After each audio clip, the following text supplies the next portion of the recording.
PM ശ്രീയിൽ UDF നയപരമായ തീരുമാനം വ്യക്തമാക്കണമെന്ന് CPIM നേതാവ് വി ശിവൻകുട്ടി. UDFിന്റെ നിലപാടിൽ സമൂഹത്തിൽ അവ്യക്തത നിലനിൽക്കുന്നുണ്ട്. PM ശ്രീയിൽ നിയമാനുസൃതമായ ഒരു നടപടിയും LDF സർക്കാർ സ്വീകരിച്ചിട്ടില്ല. VD സതീശൻ ജനങ്ങളോട് നുണ പറഞ്ഞു. അധികാരത്തിൽ കയറിയതാണെന്നും ശിവൻകുട്ടി പറഞ്ഞു.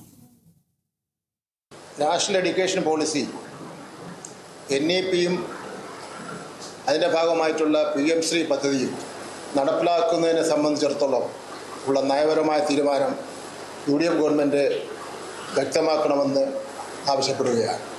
PM ശ്രീ നടപ്പിലാക്കുന്നതുമായി ബന്ധപ്പെട്ട് നിയമാനുസരണമുള്ള ഒരു നടപടിയും ഇടതുപക്ഷ ജനാധിപത്യ മുന്നണി ഗവൺമെൻറ് സ്വീകരിച്ചിട്ടില്ല. പാഠപുസ്തകം എല്ലാ വിദ്യാലയങ്ങളിലും എത്തിയതിനെ സംബന്ധിച്ചിടത്തോളം എത്ര വിദ്യാലയങ്ങളിൽ എത്താനുണ്ടെന്ന് സംബന്ധിച്ചിടത്തോളം ഗവൺമെൻറ് വ്യക്തമാക്കും.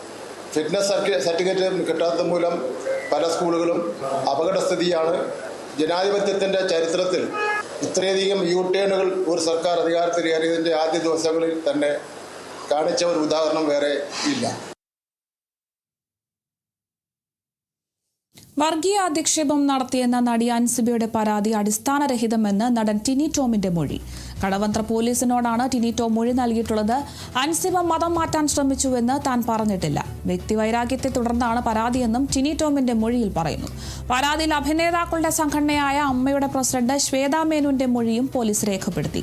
ടിനി ടോം വർഗീയ അധിക്ഷേപം നടത്തിയതിനെക്കുറിച്ച് അറിയില്ലെന്ന് ശ്വേതാ മേനോൻ മൊഴി നൽകി.